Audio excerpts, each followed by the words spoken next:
আসসালামু আলাইকুম সুপ্রিয় দর্শক, আপনাদেরকে দেখাইতেছি আমার গরুগুলি পুরা রোগে আক্রান্ত হয়েছে। কারণ এই গরুগুলির মধ্যে অনেক স্বাস্থ্য শুকিয়ে গেছে। আসলে এগুলি ভ্যাকসিন না দেওয়ার কারণে এরকম ক্ষতি হয়েছে আর কি। এই ক্ষতি যাতে আপনাদের না হয় সেদিকে খেয়াল রাখতে হবে। যারা গরু লালন পালন করেন তারা ভ্যাকসিন দিবেন সময় মতো এবং 3 মাস পরে ভ্যাকসিন দিতে হবে। এই জন্য আমার এত বড় ক্ষতি হয়েছে, আর আমি কখনো আর এরকম ভুল করবো না।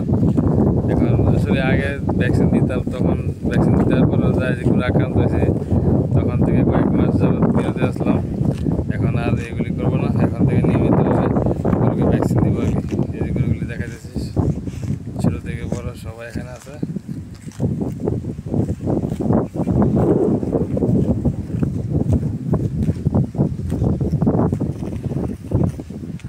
এটা আমার একটা ঘাস ক্ষেত, যারা ঘাস খেতে এই লাগছে কাটিংয়ের জন্য। যারা কাটিং নিতে চান তারা আমার সাথে যোগাযোগ করবেন।